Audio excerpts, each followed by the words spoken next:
آپ کو justice provide کریں گے، لوگوں کو انصاف پرووائڈ کریں گے، تو آپ ملک کو مضبوط بنائیں گے۔ اچھا، لیکن 26ویں ترمیم کے بعد آپ کی عدالتوں کے حوالے سے بہت سے تحفظات ہیں، لیکن ویسے جو توقعات آپ کی کیا ہیں ان کیسز کے حوالے سے جہاں پر ابھی فیصلہ آنا باقی ہے خان صاحب کے حوالے سے؟ آپ کو لگتا ہے وہاں بھی ریلیف ملے گا بانی پی ٹی آئی کو؟ ایک تو القادر ٹرسٹ کیس کی جو سسپینشن آف سینٹنس کی اپیل ہے، وہ پچھلے 8 مہینے سے 9 مہینے سے ہائی کورٹ میں پہلے تو لگ ہی نہیں رہی، اس کے بعد انہوں نے اس کو فکس کیا، اور وہ جو پروسیڈنگز ہوئی وہ ورچولی نان پروسیڈنگز تھی، اور اب وہ اس وقت انہوں کوئی اگلی تاریخ ہمارے پاس نہیں ہے۔ تو یہ ایک جو کنوکشن ہے جو موجود ہے اس وقت، اور اس کی سینٹنس کی سسپینشن کے لیے ہماری یہ پٹیشن جو ہے وہ اسلام آباد ہائی کورٹ میں پینڈنگ ہے۔ اور آج سلمان صفدر صاحب نے کہا ہے کہ جی یہ ایک دن اگر یہ پٹیشن لگ جاتی ہے اور 15 منٹ بھی سیریس کارروائی ہو جاتی ہے تو یہ اڑا دی جائے گی، یہ سسٹینیبل نہیں ہے۔ سو اس میں بھی وی ہوپ کہ ان قریب یہ پٹیشن فکس ہوگی ہیئرنگ کے لیے، اور خان صاحب کی جو بیل ہے اس میں سسپینڈ ہو جائے گی، سینٹنس سسپینڈ ہو جائے گی، جس کے لیے ہم نے پٹیشن موو کی ہوئی ہے۔ باقی ایک اور کیس ہے اس وقت، وہ توشہ خانہ کا کیس ہے، وہ اس وقت وہ ٹرائل ہو رہا ہے، اور پچھلے 3-4 تاریخوں کے اوپر اس کو ٹرائل کو کنڈکٹ نہیں کیا گیا۔ تو ہم دیکھتے ہیں کہ اس کے اوپر کتنی دیر لگتی ہے، کب اس کے اوپر جو ٹرائل ہے وہ کمپلیٹ ہوتا ہے، اور کیا اس کا نتیجہ نکلتا ہے۔ اس کے علاوہ تو اب خان صاحب کے پاس کوئی اور مقدمہ نہیں ہے۔ جی ٹھیک ہے۔ اور رؤف حسن صاحب، جو سیاسی کمیٹی کا اجلاس ہوا اس میں خبریں یہ ہیں کہ اپوزیشن لیڈر کے حوالے سے بھی بات ہوئی، یہ ذرا میں آپ سے جاننا چاہتا ہوں کہ کیا محمود خان اچکزئی کا نام اپوزیشن لیڈر کے لیے فائنل ہے یا نہیں؟ جی آج بھی پولیٹیکل کمیٹی کی میٹنگ ہے جی 10 بجے۔ میرا خیال ہے کہ اس میں جو اتنے بھی آؤٹ اسٹینڈنگ ایشوز ہیں ان کو ڈیلیبریٹ کر کے ان کے اوپر فائنل جو ہماری ریکمنڈیشنز ہیں پولیٹیکل کمیٹی کی وہ خان صاحب کو بھیجی جائیں گی فار ہز اپروول، اور آلٹرنیٹ ڈیسیشنز جو بھی ان کی طرف سے آتا ہے پھر اس کو امپلیمنٹ کیا جائے گا۔ جی آج انشاءاللہ تعالیٰ 10 بجے کی میٹنگ میں یہ سب فیصلے جو ہیں وہ ہو جائیں گے۔ کل میٹنگ ہوئی تھی، بالکل صحیح کہہ رہے ہیں، لیکن اس میں کچھ ایشوز جو تھے وہ پینڈ ہو گئے تھے، کافی لیٹ چلی تھی وہ میٹنگ، اس لیے آج دوبارہ پولیٹیکل کمیٹی کی میٹنگ کنوین کی گئی ہے ان معاملات کو ڈسپوز آف کرنے کے لیے۔ اور اسی طرح سے ایک اور ایشو ہے ضمنی انتخابات میں حصہ لینے کا، وہ بھی فائنل ہے کہ وہ بھی سبجیکٹ ٹو خان صاحب اپروول ہے، ابھی اس پر فیصلہ ہونا باقی ہے؟ جی خان صاحب نے وہ جو فیصلہ تھا وہ پولیٹیکل کمیٹی کے اوپر چھوڑا تھا۔ اب پولیٹیکل کمیٹی جس طریقے سے آپریٹ کرتی ہے، وہ فیصلہ تو رات کو ہو گیا، میں نے آپ سے وہ آپ کو پتہ بھی ہوگا میرا خیال ہے کہ ہم حصہ لیں گے تمام بائی الیکشنز میں، لیکن وہ ایک پٹیشن ہے کہ وہ انڈورسمنٹ کے لیے خان صاحب کے پاس جاتا ہے دوبارہ، تو وہ انڈورس کر دیں گے اس کو، لیکن وہ پولیٹیکل کمیٹی کا وہ فیصلہ جو ہے وہ ہو چکا ہے۔ اچھا، اور یہ جو معافی یا معذرت والا معاملہ ہے جس پر کچھ دن سے بات چل رہی ہے، اس پر دو طرح کے بیانات ہم دیکھ رہے ہیں۔ ایک تو بیرسٹر گوہر نے جو کچھ کہا، اور پھر دوسری طرف علیمہ خان اور سلمان اکرم راجہ نے جو باتیں کی، انہوں نے کہا کہ معافی کس چیز کی۔ تو اس کو پارٹی کس طرح سے دیکھتی ہے، یا یہ جو بحث ہے یہ اس طرح سے کیوں نظر آ رہی؟ کیا پارٹی کے اندر دو رائے ہیں اس پر؟ ایک تو یہ کہ یہ ایجنڈا کا حصہ نہیں تھا، یہ معاملہ جو ہے بیسیکلی یہ تو پرانا ہماری پارٹی کی کنٹینشن ہمیشہ سے رہی ہے کہ جی اس کے اوپر ایک جوڈیشل کمیشن بنا دیجیے گا تاکہ جرم اور مجرمین کا تعین ہو سکے in transparent and pragmatic manner, legal manner, lawful manner, تو اس کے بعد دونوں پھر معاملات کو آگے بڑھایا جا سکتا ہے۔ دیکھیے جہاں تک کانڈمنیشن کا سوال ہے وہ تو خان صاحب نے بھی کیا تھا، اور پارٹی کے تمام لوگ نہ ایک دفعہ نہیں بلکہ بارہا کر چکے ہوئے ہیں۔ میں ذاتی طور کے اوپر جب بھی کبھی اس قسم کا کوئی موقع آتا ہے تو ہمیشہ ہم اس کو اسٹرانگسٹ پاسبل ٹرمز میں کنڈیم کرتے ہیں، اور یہ کہتے ہیں کہ یہ ہونا نہیں چاہیے تھا۔ اب جب ہو گیا ہے تو اس کی کچھ ڈیمانڈز ہوتی ہیں، جرم کے تعین کے لیے، مجرمین کے تعین کے لیے، دونوں کے لیے ڈیو پروسیس آف لا جو ہے وہ ضروری ہوتا ہے۔ انفارچونیٹلی وہ ابھی تک نہیں ہوا، تو میرا خیال ہے اس سلسلے میں تو ہمیشہ کہتا ہوں کہ جی بات چیت کے ذریعے بات ہو سکتی ہے، جو پوزیشنز ہیں، ریسپیکٹو پوزیشنز ہیں، وہ بھی ٹیبل پہ رکھ دیں، ہماری پارٹی بھی ٹیبل کے اوپر رکھ دے گی، اور اس کی بات کو پھر وہاں سے آگے بڑھایا جا سکتا ہے اور دیکھا جا سکتا ہے کہ کس طریقے سے مسئلہ حل ہو سکتا ہے۔ جو سٹریس ہونا چاہیے رحمان صاحب، میری کنٹینشن یہ ہے کہ اس کے اوپر ہونا چاہیے کہ مسئلے کو حل کیسے کرنا ہے۔ ہاں ہماری ایک اسٹیٹڈ پوزیشن موجود ہے، اور دوسری طرف سے بھی اسٹیٹڈ پوزیشن موجود ہے. اب یہ اسٹیٹڈ پوزیشنز میں کوئی ایک کریڈیبل راستہ جو ہے وہ نکالنا ہے آگے بڑھنے کے لیے, اور اس کے لیے ضروری ہے کہ انگیجمنٹ ہو, بات چیت ہو, ڈائلاگ ہو, اور اچھا کوشش کی جائے کہ معاملے کو بہتر طریقے سے آگے بڑھایا جا سکے. ٹھیک. اور اسی معاملے پر آج کیونکہ D G I S P R کی بھی اسٹیٹمنٹ آئی اور انہوں نے کہا کہ ہم نے کوئی انٹرویو نہیں دیا, تو یہ معافی والی بات بھی جو ہے وہ پھر جو ہے وہ واپس ہو جاتی ہے. لیکن آپ کے خیال میں جو ہے وہ اس سے کچھ بدلے گا؟ ان آرٹیکلز میں جو کہ سہیل بڑائچ صاحب نے لکھے ہیں, تینوں آرٹیکلز میں نے پڑھے ہیں, اس میں کوئی ایسی نئی چیز تو تھی نہیں. ہاں, انہوں نے ایک احاطہ کیا ہے کہ پاکستان میں جو کمپیریٹیو ریلیونس ہے عسکریت کی اور جمہوریت کی وہ کیا رہی ہوئی ہے, اور پھر یہ کہ ان کے جو کچھ سٹیٹمنٹس تھی کہ خان صاحب کو بھی چاہیے کہ یہ ریالٹی ایکسیپٹ کر لیں اور آگے بڑھیں وغیرہ وغیرہ. لیکن کوئی ایز سچ کوئی نیاپن تو اس پہ تھا نہیں, سوائے جو ایک سیاسی جو اسٹیبلٹی ہے اس کے کانٹیکس میں انہوں نے کہا ہے کہ ہاں معافی ہو سکتی ہے, اگر سچے دل سے معافی مانگی جائے تو معاملات آگے بڑھ سکتے ہیں. وہ اب ڈینائل آ گیا, D G I S P S صاحب کا ڈینائل آ گیا کہ انٹرویو ہوا ہی نہیں ہے. اب میں تو یہ نہیں امید کرتا تھا, یا میں even I could not even imagine کہ سہیل وڑائچ صاحب کی سینیورٹی کے جو جرنلسٹ ہیں وہ اس قسم کی کوئی بات کریں گے. ایک نہیں دو نہیں بلکہ 3 آرٹیکلز اس کے اوپر لکھیں گے, اور اس کے بعد وہ ڈینائل آ جائے گا کہ وہ انٹرویو تو ہوا ہی نہیں ہے. تو یہ, لیکن اس میں جو سٹریس کرنا چاہ رہا ہوں وہ یہ ہے کہ اس میں کوئی اتنی کوئی نئی بات تو ہے نہیں تھی جس کو دیکھا جاتا. ہاں, ایک بات ضرور تھی کہ جی بات چیت ہو سکتی ہے. بات چیت کا میں دائی ہوں, میں حامی رہا ہوں. میں فیل کرتا ہوں کہ تمام انسٹیٹیوشنز میں بات چیت ہوتی رہنی چاہیے. میں اس کو پروموٹ بھی کرتا ہوں, جو بھی موقع ملتا ہے میں بات کرتا ہوں اس کے حق میں, اور جہاں کوئی بس چلتا ہے وہاں لوگوں کو کنونس بھی کرتا ہوں کہ جی مل بیٹھیے بات چیت کیجیے.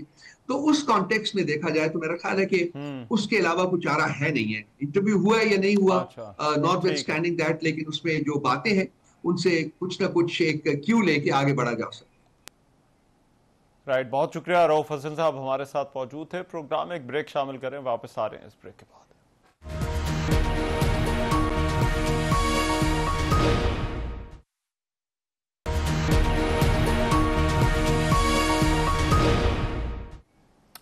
Welcome back after the break. چینی وزیر خارجہ وانگ جی نے بھارت اور افغانستان کے بعد آج اسلام آباد کا دورہ کیا. انہوں نے چھٹے پاک چین وزرائے خارجہ اسٹریٹجک ڈائلاگ کی مشترکہ صدارت کی. پاکستان کے دورے پر آئے چین کے وزیر خارجہ نے کہا کہ پاکستان اور چین کے درمیان اسٹریٹجک شراکت داری مضبوط ہو رہی ہے. پاکستان کو اپنا قابل اعتماد اتحادی تصور کرتے ہیں اور پاکستان کے ساتھ تعلقات کو نئی بلندیوں تک لے جا رہے ہیں. ان کا یہ بھی کہنا تھا کہ سی پیک فیز 2 پر بھی ملاقات میں تفصیلی گفتگو ہوئی, جبکہ علاقائی امن و استحکام ہمارا مشترکہ ہدف ہے. اس جو مشترکہ پریس کانفرنس کے دوران وزیر خارجہ اسحاق ڈار نے کہا کہ پاکستان کی سالمیت خود مختاری کے تحفظ کے لیے چین کے عزم کو سراہتے ہیں اور خطے کے امن و استحکام اور خوشحالی کے لیے مل کر کام کرنے کے لیے پرعزم ہے. یہ جو دورہ ہے اس کو بہت زیادہ اہمیت دی جا رہی ہے. اس پر ایک طرف تو چین میں خاصی بات ہو رہی ہے اور اس کی ٹائمنگ پر بھی, اور دوسری طرف بھارت اور پاکستان کے حوالے سے بھی یہ دورہ جو ہے وہ بہت ہی اہمیت کا حامل ہے, خاص طور پر اس تناظر میں جو پاکستان اور بھارت کے درمیان ایک جنگ جو ہوئی اور اس میں چین کا جو کردار ہے خطے میں وہ کیا ہو سکتا ہے, کس طرح سے اس سارے معاملے پر یہ جو وزٹ ہے اثر انداز ہو سکتا ہے, کیا بات ہو رہی ہے. کامران یوسف اس وقت میرے ساتھ موجود ہیں, ہمارے سینئر کورسپونڈنٹ فارن افیئرز کے, اور اپنا پروگرام بھی دا ریویو ہوسٹ کرتے ہیں. ان سے اس حوالے سے پہلے بات کرتے ہیں. کامران یوسف, بہت شکریہ آپ کے وقت کا. کامران, ایک تو سب سے پہلے میں سمجھنا آپ سے چاہتا ہوں یہ کتنا سگنیفیکنٹ وزٹ ہے, خاص طور پر یہ جو اس کا بیک ڈراپ ہے, جو ایک تو پاکستان اور بھارت کے درمیان جو کچھ ہوا, پھر نئی دلی بھی گئے اور کابل میں بھی ان کی جو ہے وہ بات ہوئی چینی وزیر خارجہ کی. آئی تھنک یہ جو وزٹ, بالکل آپ نے جو بیک ڈراپ کی بات کی, ایک تو جو اسٹریٹجک ڈائلاگ ہے یہ تو پاکستان اور چین کا ایک اینول فیچر ہے جس میں اوور آل جو دونوں ملکوں کے درمیان بائیلیٹرل کوآپریشن ہے ڈفرینٹ ایریاز کے اندر اس کو ریویو کیا جاتا ہے. لیکن اس دفعہ یہ جو وزٹ ہو رہا ہے, بہت سی ڈیولپمنٹس ہوئی ہیں ریجن میں, ابھی بھی ہو رہی ہیں, تو اس تناظر میں یہ بڑا امپورٹنٹ وزٹ ہے. اور اس کے لیے اگر آپ چین کے میڈیا کو بھی دیکھیں, وہ اسٹیٹ رن میڈیا ہوتا ہے, گلوبل ٹائمز کا میں آرٹیکل پڑھ رہا تھا, تو انہوں نے بھی یہ کہا کہ یہ ایک روٹین کا وزٹ نہیں ہے بلکہ ایک غیر معمولی وزٹ ہے جو ریجن کے اندر تبدیلیاں آ رہی ہیں. اور اس میں جو سب سے امپورٹنٹ بات ہے, بالکل آپ نے ٹھیک کہا کہ وہ پہلے دہلی گئے, پھر کابل اور اب اسلام آباد آئے ہیں, لیکن چین کے وزیر خارجہ نے خود جو ذکر کیا, انہوں نے کہا کہ بالکل انہوں نے 3 ملکوں کا دورہ کیا ہے لیکن پاکستان ان کے لیے سب سے زیادہ امپورٹنٹ سٹاپ ہے. تو یہ آپٹکس کے اعتبار سے بھی اگر آپ اسے سمجھ سکتے ہیں کہ کتنا سگنیفیکنٹ ہے. اور پھر انہوں نے یہ بھی کہا کہ یہ جو چین ہے اس کی یہ خواہش ہے کہ کہا جاتا ہے کہ 21ویں صدی جو ہے وہ ایشیا کی صدی ہے، بلکہ وہ کہتے ہیں کہ ساؤتھ ایشیا کی صدی ہے، اور وہ جو تمام یہ ریجن کے ممالک ہیں ان کے ساتھ مل کر ڈیولپمنٹ کے اوپر فوکس کرنا چاہتے ہیں، اور یہی ان کا جو وزٹ کا مقصد ہے. اور اس میں ایک جو اہم پہلو جو سامنے آیا کہ جن خدشات کا اظہار بھی کیا جا رہا ہے کہ شاید پاکستان اور امریکہ کے درمیان جو تعلقات میں بہتری آ رہی ہے اس سے کوئی منفی اثر پڑ سکتا ہے پاکستان اور چین کے تعلقات میں. تو اس کے حوالے سے بھی جو چین کے وزیر خارجہ تھے وہ بڑا کلیئر تھے کہ ان کا یہی کہنا تھا کہ جو پاکستان اور چین کی شراکت داری ہے اس کا اثر بالکل بھی نہیں پڑتا کہ ارسپیکٹو کہ دنیا میں ریجن کے اندر کیا ہو رہا ہے. تو اس لحاظ سے آئی تھنک امپورٹنٹ یہ وزٹ تھا، اور چین کے جو وزیر خارجہ کا جو سٹیٹمنٹ ہے وہ بھی بڑا سگنیفیکنٹ تھا. رائٹ. اور کامران، بھارتی میڈیا اس دورے کو بھی بڑی اہمیت دے رہا ہے اور یہ تاثر بھی کہیں نہ کہیں پر دیا جا رہا ہے کہ جیسے چین اور بھارت کی جو قربت ہے وہ بہت زیادہ بڑھ رہی ہے. آپ کے خیال میں اس کے پیچھے کیا وجوہات ہو سکتی ہیں، اور بھارت خطے میں ایسا کیوں کرنا چاہے گا جبکہ وہ خود اپنے آپ کو ایک چین کے ایک مقابل ملک کے طور پر جو ہے وہ دیکھتا ہے؟ دیکھیں اس کے لیے ظاہر ہے کہ پرسپیکٹو یہی ہے کہ امریکہ کے اور جو بھارت کے اس وقت جو تعلقات کی نوعیت ہے، جتنا تناؤ ہے اور بھارت کے اوپر دباؤ بھی ہے، اور بھارت اور امریکہ کی جو شراکت داری کا ایک جو بنیادی مقصد تھا کہ چین کو کنٹین کرنا ہے، لیکن کیونکہ بھارت کے اب امریکہ کے ساتھ تعلقات خراب ہیں، اپنے انٹرسٹ کو پروٹیکٹ کرنے کے لیے ایک انہوں نے آپ کہہ سکتے ہیں کہ ری تھنکنگ کی ہے. رشیا کے ساتھ ان کے ویسے ہی تعلقات ہیں اور چین کے ساتھ انہوں نے اپنے تعلقات کو ایک ری سیٹ کرنے کی کوشش کی ہے. تو یہاں پر آئی تھنک آپ کہہ سکتے ہیں کہ ایک ٹیکٹیکل موو بھی ہے انڈیا کی طرف سے کہ اپنی جو فارن پالیسی کے آپشنز ہیں ان کو وہ ڈائیورسیفائی کرنے کی کوشش کر رہے ہیں. چین آن دی ادر ہینڈ کیونکہ دنیا میں جو اس وقت انٹرنیشنل پالیٹکس چل رہی ہے تو اس میں ان کی تو ہمیشہ سے یہ پالیسی رہی ہے. وہ چین کے ساتھ جو بھی 2020 میں بھی سرحدی تنازع ہوا وہ کبھی بھی اپنے آپ کو ان کانفلکٹس میں انوالو کرنا چاہتے نہیں ہیں. وہ تو بھارت جو ہے وہ ریسیپروکیٹ نہیں کرتا تھا، ورنہ چین کی پالیسی ہمیشہ سے یہی رہی ہے کہ وہ امریکہ ہو یا بھارت ہو یا کوئی بھی ملک جس کے ساتھ ان کے ایشوز ہیں وہ بات چیت کے ذریعے معاملات کو حل کرنا چاہتے ہیں. تو ایک اسٹریٹجک ری تھنکنگ جو ہے آن پارٹ آف انڈیا ضرور آئی ہے، اور اس کی بنیادی وجہ یہی ہے کہ جو ان کے امریکہ کے ساتھ تعلقات خراب ہیں. رائٹ. بہت شکریہ. کامران یوسف ہمارے ساتھ موجود تھے اسی معاملے پر بات کرنے کے لیے. سید محمد علی دفاعی تجزیہ کار وہ میرے ساتھ اس وقت موجود ہے. ان سے بھی اس دورے کے حوالے سے خاص طور پر کیونکہ افغانستان اور نئی دلی دونوں اس سے جڑے ہوئے ہیں جو ہے وہ ان سے بات ہوگی. سید محمد علی بہت شکریہ آپ کے وقت کا. محمد علی صاحب، سب سے پہلے تو اس دورے کی ٹائمنگ کو آپ کس طرح سے دیکھتے ہیں؟ کتنی اہمیت ہے تو یہ پاکستان اور چین کے درمیان ایک اسٹریٹجک ڈائلاگ، لیکن اس کو ایک بہت وسیع تناظر میں اس دورے کو دیکھا جا رہا ہے. بہت اہم سوال کیا آپ نے، شکریہ آپ نے مدعو کیا اپنے پروگرام میں. دیکھیں 3 اعتبار سے یہ اسٹریٹجک ڈائلاگ بہت اہمیت رکھتا ہے. پہلی بات تو یہ ہے کہ ایک اسٹرکچرڈ فارمیٹ ایگزسٹ کرتا ہے ہائی لیول پہ پاکستان اور چین کے درمیان، جس کے تحت وہ ہر سال جو ہے ریگولرلی جو عالمی سطح پہ، علاقائی سطح پہ، تصویراتی سطح پہ، سفارتی سطح پہ، سیاسی سطح پہ، سلامتی کے حوالے سے جو بھی معاملات پیش ہو رہے ہوتے ہیں، رونما ہو رہے ہوتے ہیں، ان کو ریویو کرتے ہیں اور اس میں ریگولرلی کنسلٹ کیا جاتا ہے اور کوشش کی جاتی ہے کہ نہ صرف بائیلیٹرلی بلکہ multi lateral forums like United nations اور جو دیگر اس کے ذیلی ادارے ہیں اس میں بھی ان شعبوں کے حوالے سے ایک کنسیڈرڈ اور کامن اسٹانس لیا جائے. پہلی بات تو یہ ہے. اور دوسری بات یہ ہے کہ آپ نے چونکہ ٹائمنگ کی بات کی تو اس دفعہ یہ جو ڈائلاگ ہے یہ خاص اہمیت اختیار کر جاتا ہے کیونکہ یہ چینی وزیر خارجہ کا پاکستان کا دورہ بھی ہے اور تمام علاقائی اور عالمی جو تبدیلیاں آئی ہیں، رونما ہوئی ہیں، جس میں پاک بھارت جو جنگ تھی، مشرق وسطیٰ کی جو صورتحال ہے، عالمی برادری کا جو لیک آف کیپیسٹی ہے عالمی تنازعات کو حل کرنے کی، یا جو کلائمیٹ چینج اور دیگر معاملات میں جو گلوبل ساؤتھ ہے ان کے جو کنسرنز ہیں، تو یہ وہ تمام معاملات ہیں. انکریزنگ انٹرنیشنل اکنامک کوشن ہے، بڑی طاقتوں کے درمیان تناؤ ہے، تو یہ وہ تمام معاملات ہیں جس پہ دونوں ممالک کو ہائیسٹ لیول پہ کنسلٹ کرنے کی، مشاورت کرنے کا موقع ملتا ہے، جس کے ذریعے سے وہ تمام فورمز میں اپنی پوزیشنز کو ایک طرح سے کوآرڈینیٹ کرتے ہیں. دوسری بات میں ہلکا سا کانٹیکسٹ دینے کے لیے کہ ابھی آپ دیکھیں چونکہ امریکہ کے ساتھ بھی ہمارے تعلقات میں بہت خوشگوار اور نمایاں تبدیلی آئی ہے، تو میں امید کرتا ہوں کہ اسی قسم کا جو ابھی ہائی لیول پہ ہمارے آرمی چیف کے وزٹس تو ہوئے ہیں، لیکن ضروری ہے کہ اس مومنٹم کو انسٹیٹیوشنلائز کرنے کے لیے پاک امریکہ بھی جو اسٹریٹجک ڈائلاگ ہے اس کے پروسیس کو بھی ریوائیو کرنا ضروری ہے.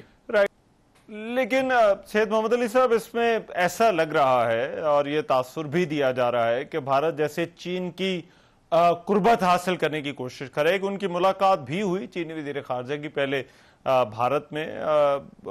کیا آپ کو لگتا ہے کہ چین جس طرح سے اس خطے کو دیکھتا ہے، کیا اس میں کوئی تبدیلی آ سکتی ہے ریسنٹ ڈیولپمنٹس کے تناظر میں؟ بہت اہم سوال کیا آپ نے. دیکھیں اس کے تین چار بہت ہی دلچسپ اور تاریخی پہلو ہیں. پہلی بات یہ ہے کہ دیکھیں اس وقت امریکہ کی جو خارجہ پالیسی عالمی سطح پہ ہے روس، چین کے حوالے سے، اس کو سمجھنا ضروری ہے کہ بنیادی طور پہ جو ایک سافٹ ایک طرح سے انگیجمنٹ کی کوشش ہے امریکہ کی جانب سے روس کی جانب، اس کے دو مقاصد ہیں.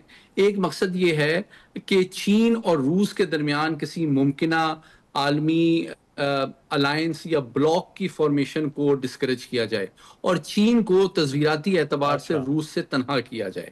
اور دوسری جانب چین بھی جیو پولیٹیکلی دیکھا جائے تو بھارت کی جو ہزیمت پاکستان کے ہاتھوں مئی میں اٹھائی ہے، اس کا چین کو تین اعتبار سے بڑا فائدہ ہوا ہے. ایک تو یہ کہ امریکہ کے سامنے یہ چیز واضح ہو گئی ہے کہ وہ 25 سال میں جو انہوں نے بھارت میں انویسٹ کی تھی، اس کی ہارڈ پاور میں اس کو کیل کانٹے سے لیس کیا تھا چین کے خلاف ایک ہراول دستے کے طور پہ، تو ان کی غلط فہمی دور ہو گئی ہے کہ جی بھارت کے اندر یہ صلاحیت اور ارادہ اور یہ قابلیت ہی نہیں ہے کہ وہ چین کو کنٹین کر سکے، وہ تو پاکستان کی جوابی کارروائی کے چند گھنٹوں کی مطلب تاب نہیں لا سکتا.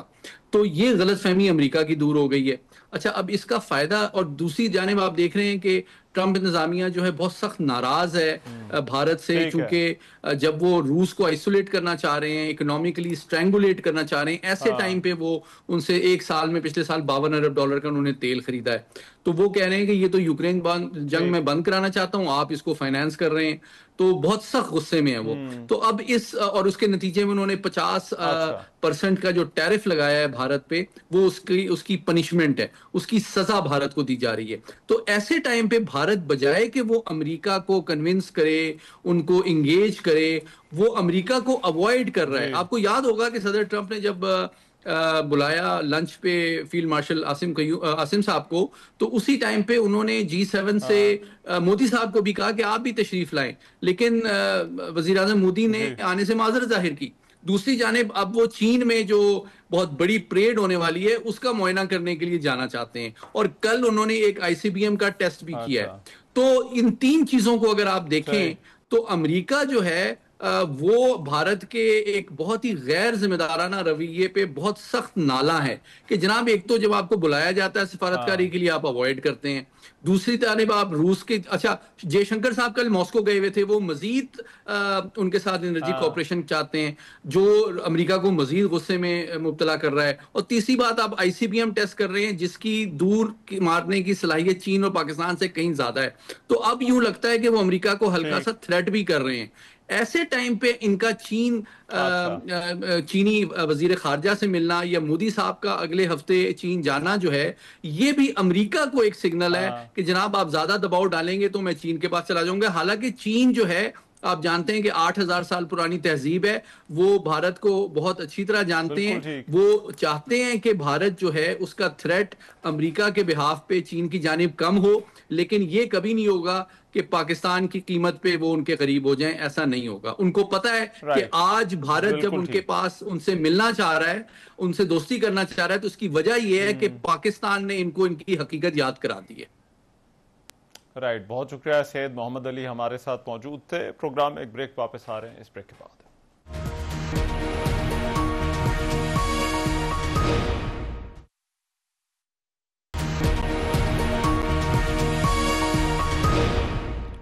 Welcome back after the break. Khyber Pakhtunkhwa کے ضلع صوابی میں بارشوں اور کلاؤڈ برسٹ کے نتیجے میں اب تک 42 افراد جاں بحق ہو چکے ہیں. ساتھ ہی خیبر پختونخوا کے ضلع ٹانک میں جو ہے وہ سیلابی ریلوں کے باعث درجنوں دیہات کا جو زمینی رابطہ ہے وہ منقطع ہو گیا. اب اس سچویشن پر وزیر اعلیٰ خیبر پختونخوا علی امین گنڈاپور کا کہنا ہے کہ سیلاب سے متاثرہ اضلاع کے نقصانات کا سروے مکمل ہو چکا ہے. ابتدائی تفصیلات کی بنیاد پر جامع حکمت عملی تیار کی جا رہی ہے. سیلاب متاثرہ اضلاع میں ریسکیو آپریشنز ابھی بھی جاری ہیں. سیلاب متاثرین کے لیے مزید فنڈز بھی مختص کیے جائیں گے. دوسری طرف محکمہ موسمیات نے یہ بتایا ہے کہ کراچی سمیت سندھ بھر میں مانسون سسٹم 23 اگست تک اثر انداز رہنے کا امکان ہے. اس کے بعد 27 اگست سے ایک بار پھر کراچی سمیت پورے صوبہ سندھ میں بارشیں متوقع ہیں. بارشوں کا یہ جو سسٹم ہے وہ 30 اگست تک جاری رہنے کا امکان ہے. اب یہ جو صورتحال ہے اور پچھلے گزرے چند دنوں میں گزشتہ روز خاص طور پر ہم نے کراچی میں جو صورتحال دیکھی، آخر حکومت جو ہے وہ اس کو کس طرح سے ڈیل کر رہی ہے، کیا اقدامات آنے والے جو اسپیلز ہیں ان کے لیے جو وہ اٹھائے جا رہے ہیں، اور یہ فلیش فلڈز کے ساتھ ساتھ جو اربن فلڈنگ ہم نے دیکھی کراچی میں، کیا کیا جا سکتا ہے، اس پر بات کرنے کے لیے وزیر بلدیات سندھ جناب سعید غنی صاحب اس وقت میرے ساتھ موجود ہیں. ان سے اس حوالے سے بات کرتے ہیں. سعید غنی صاحب بہت شکریہ آپ کے وقت کا. سعید غنی صاحب سب سے پہلے تو میں آپ سے جاننا چاہتا ہوں کہ یہ جو گزشتہ روز بارش ہوئی اس کے بعد اب تک کی جو صورتحال ہے کس طرح سے حکومت کوشش کر رہی ہے ڈرینیج کے لیے، اور اس وقت کیا صورتحال ہے؟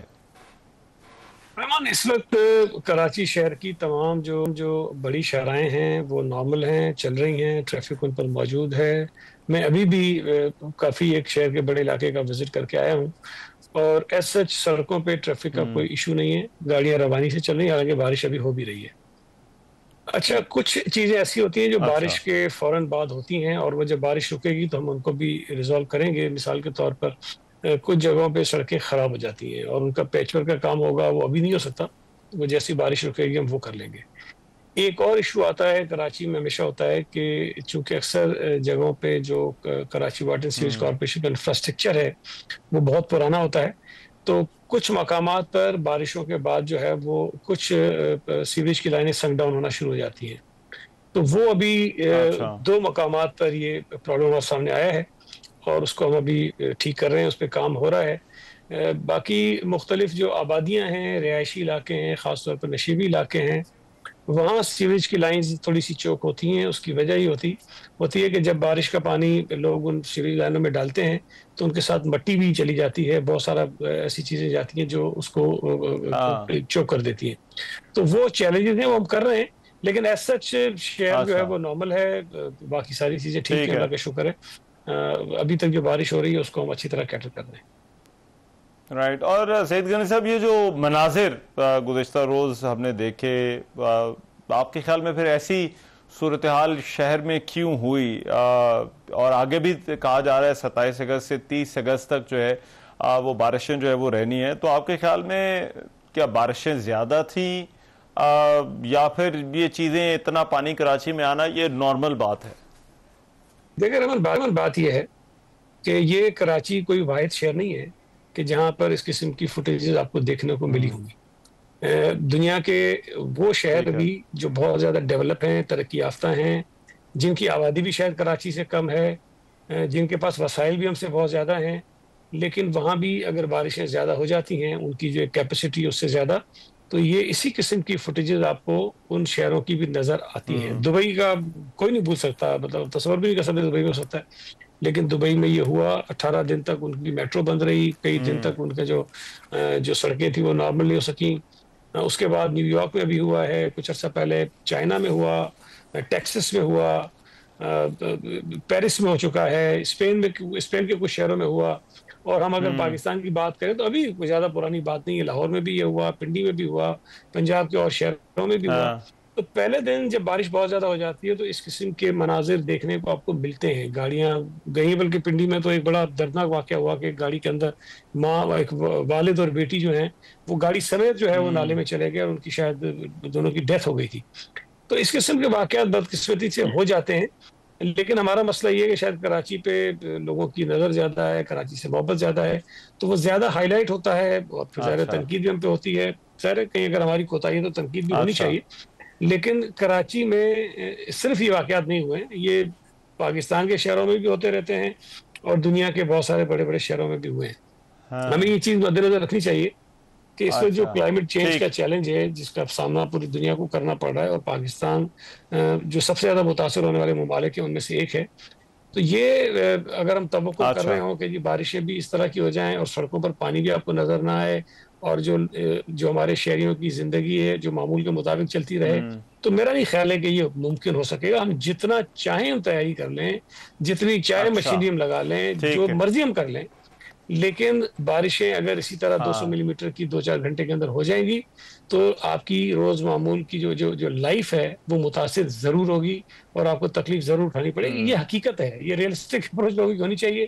لیکن اگر وہ، میں نے تو بہت سارے معذرت کے ساتھ ایسے رپورٹرز بھی دیکھے کہ ان کے صرف پیر کے اوپر پانی تھا، لیکن وہ کہہ رہے تھے جی دیکھیں کوئی مشینری نہیں ہے، کوئی کام کرنے والا نہیں ہے، اور حکومت کی تیاریاں دھری کی دھری رہ گئی اور پانی جو ہے وہ بالکل سڑکیں ڈوب گئی اس کے اندر.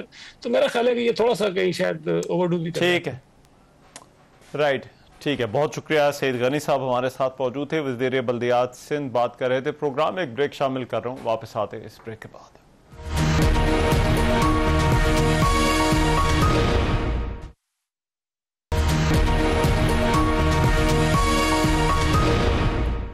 Welcome back after the break. آج کا پروگرام آپ نے دیکھا. آج کے پروگرام سے اتنا ہی. میزبان رحمان اظہر کو اجازت دیجیے. اللہ نے کے بعد.